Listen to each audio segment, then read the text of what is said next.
Je sais pas si vous êtes au courant, mais au niveau du YouTube et du TikTok américain, il y a un truc qui buzz énormément ces derniers temps. Apparemment, MrBeast truque ses vidéos, et notamment la dernière. Guys, I was a contestant on MrBeast's Chocolate Bar Factory video, and what they don't tell you in that video are some very important things. MrBeast is being accused of rigging his latest competition. Jimmy's Chocolate Factory Challenge video was won by Dallin Lambert, one half of the Della Vlogs YouTube channel. Now there are some things here that are a little suspicious. The text they had that others didn't seem to get, the apparent family ties they have with guest Gordon Ramsay. MrBeast's Willy Wonka Factory video was rigged, 99% proof. The winner was Gordon Ramsay's nephew, who also gave him the best rating in the dessert competition. He's shocked because he didn't know his uncle was coming. Watch his body language when Gordon Ramsay runs up on stage.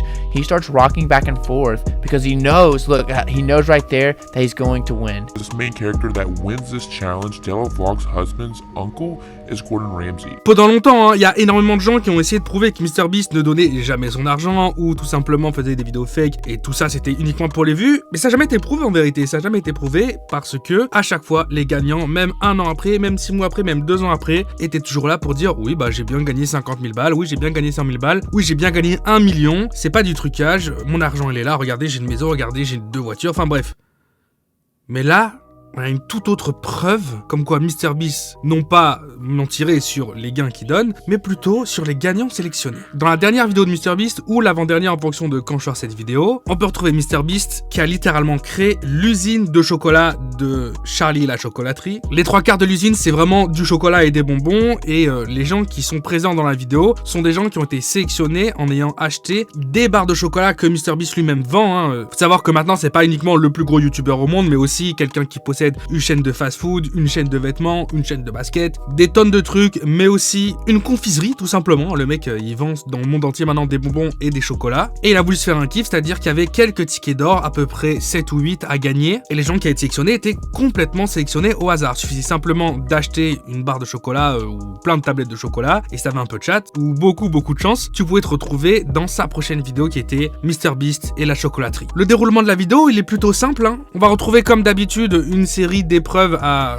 tout simplement surpasser pour à la fin arriver en finale et gagner le méga prix, qui là en l'occurrence était 500 000 $, donc un demi-million, c'est quand même plutôt pas mal. La première épreuve, ça va être simplement un cache-cache, la première personne qui est trouvée est éliminée. Ensuite, les autres compétiteurs, ils sont devant un mur de bonbons, et là il va falloir grimper le plus vite le mur pour se retrouver en haut, et la dernière personne qui n'y arrive pas, bon bah elle se fait éliminer. Après, il va falloir jeter des dragibus géants dans une bouteille de soda géant, coca géant, et la première personne qui arrive à mettre un dragé dans la bouteille, elle va choisir qui va être éliminé pour cette épreuve. Ensuite, il se retrouve dans une genre de pièce à marshmallow géant où il faut être debout, où il y a tout qui tourne, ou plutôt la plateforme sur laquelle ils ont leurs pieds, et la première personne qui tombe est éliminée. À ce stade, il reste que 4 personnes à peu près. Ils vont devoir chacun choisir de loin, comme ça ils sont à peu près à 10-12 mètres, sans avoir le droit de se rapprocher. Ils doivent sélectionner un toilette qui est devant eux tout simplement, et parmi ces 4 toilettes, il y en a un qui est tout simplement fait en gâteau. Et les 3 derniers restants, ils vont devoir confectionner un gâteau avec plein d'ingrédients derrière eux, chocolat, bonbons, farine, il y a tout ce qu'il faut. Et le gagnant, ça va être celui qui aura fait le meilleur gâteau, et la personne qui va être juge et bourreau en même temps, ça ne va être personne d'autre que Gordon Ramsay, probablement le cuisinier, le chef le plus connu au monde. Alors attention, j'ai pas dit le meilleur, mais en tout cas le plus médiatisé sur la planète quoi. Et toutes ces personnes sur internet, littéralement toutes ces personnes, se reprennent un peu les uns les autres les vidéos qu'ils trouvent sur internet, un peu sur les réseaux, les bouts de vidéos, pour toujours faire la même chose, expliquer que à la fin, tout ça n'est qu'un trucage puisque le gagnant depuis le début était sélectionné de façon manuelle, à la main, et la preuve irréfutable sur la fin, c'est que Gordon Ramsay n'est autre que l'oncle du gagnant en fait. Ils sont de la même famille. Mais moi je sais comment ça fonctionne internet, les réseaux, etc. Et je me doutais qu'il y avait forcément une histoire cachée derrière. Il y avait plus que ça. Je sentais qu'il y avait plus que ça, mais je savais pas quoi. Le truc qui m'a le plus titillé, c'est que tout le monde, que ça soit sur les TikTok, les shorts YouTube ou compagnie, tout le monde reprenait les mêmes extraits. Je dis, c'est qui ce youtubeur à la base qui a pu trouver que Gordon Ramsay c'était son oncle au gagnant, et c'est qui en fait ce type? Et il se trouve que ce type, c'est quelqu'un qui a fait des tonnes et des tonnes de vidéos sur MrBeast, et pas n'importe qui, mais l'un des participants de la dernière vidéo de la chocolaterie, celle dont on vient de parler. Un participant qui a pas du tout kiffé être éliminé, et qui explique même l'envers du décor, et que tout était tout simplement truqué depuis le début. Mais en regardant ces vidéos, parce qu'il en a fait quelque chose comme 16 sur MrBeast, et sur cette façon dont il a été évincé d'après lui injustement, et je vous ai fait une petite compilation de comment il explique ça, et comment il a pu prouver aussi. Look at his Instagram post, you can tell that he's pretty fit and he's also pretty cute, so you know that the fans are going to like him and also that he's going to be physically fit to compete and win these challenges against the average person because he's just such above average. I mean, any girl would be so lucky to have this guy because he is so fit and cute, and it's incentivized for Mr. Beast and them to let this guy get far because he's also so cute and so above average that more people would want to watch them. Literally the next screen I go to, this guy's standing up, and I mean, he just looks cool. He's got these rings on, he's got this Adidas athletic wear. It's just very ironic that somebody with over 800,000 subscribers and is really fit and is really attractive was selected to be in this. If this guy won, I don't think so. I'm just saying they hand selected this handsome guy. He looks like he has probably like an 8-pack, and he probably played baseball in high school and got all the girls. Et à ce stade-là, moi je me demande, en étant sur sa chaîne YouTube, il y a quand même des vidéos en parlant de ce sujet qui font des centaines de milliers de vues, 500 000 vues. Et ce qui le dérange le plus, c'est de pas avoir gagné la dernière vidéo de MrBeast, ou bien c'est de pas avoir pu coucher avec le gagnant, parce que c'est un peu gênant là quand même. On est presque dans le stalking. Bref, passons au plus important, la preuve, comme quoi le gagnant est bien la même famille que Gordon Ramsay, et comment il a pu démontrer ça. And I'm just going to break down how Gordon Ramsay is related to the winner. So let's go ahead and click on Gordon Ramsay, and I'm going to type in wife.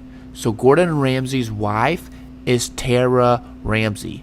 And as you can see, she was born in 1996. Déjà, ça commencerait mal, parce que franchement, si sa femme a été née en 96, elle ressemblerait pas à ça du tout. Le M à côté dans Google, ça veut dire marié en 96. Passons, bref, les preuves. And you can see that this is how you can tell that he's related to Gordon Ramsay. So this is what we're going to do.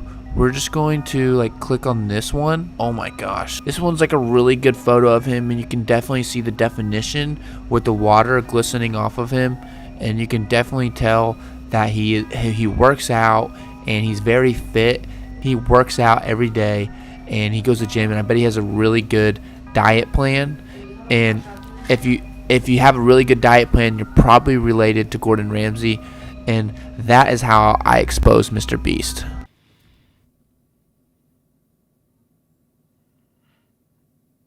Attends, tout ce cinéma sur internet, tous ces shorts, tous ces TikTok, toutes ces vidéos de youtubeurs américains, alors qu'il n'y en a aucun qui a pris la peine d'aller regarder toutes les vidéos de ce type et de tomber sur une fin de vidéo où il explique comment il a trouvé ça, comment il a pu prouver que les deux étaient la même famille. À ce stade, ça m'a choqué. J'ai contacté tout simplement le youtubeur. Je me dis, mais c'est pas possible, c'est juste un méga troll de l'espace. Il n'y a aucune autre explication. Et l'explication finale, c'est que oui, c'est un troll. Il fait ça uniquement pour faire des vues et de l'argent, clickbait sur clickbait, donc putaclic sur putaclic. Et en fait, ça fonctionne. Il arrive à générer entre 3 et 5 000 $ par mois grâce à ces vidéos complètement bullshit, complètement inventées. Et il explique que voilà, il y a deux façons de faire de l'argent sur Internet. Soit t'es beaucoup aimé, soit t'es beaucoup détesté. Mais en tout cas, c'est les façons les plus rapides de pouvoir faire de la thune sur YouTube. Le gagnant est pas de la même famille que Gordon Ramsay en fait. Gordon Ramsay connaissait personne ici. Donc voilà les amis, MrBeast n'est pas un menteur, il a jamais escroqué personne. D'ailleurs apparemment, bien au contraire, c'est quelqu'un de génialissime. Gentil avec tout le monde, sympa avec tout le monde, qui même souvent donne de l'argent off aussi et pas que en vidéo. Bref, j'espère que vous avez kiffé cette vidéo. Si c'est le cas, vous vous abonnez. Vous pouvez cliquer sur les liens là, commentaires épinglés, description, pour avoir accès à mes réseaux et à toutes mes autres vidéos. J'en poste quand même pas mal. C'était Théo. Peace out.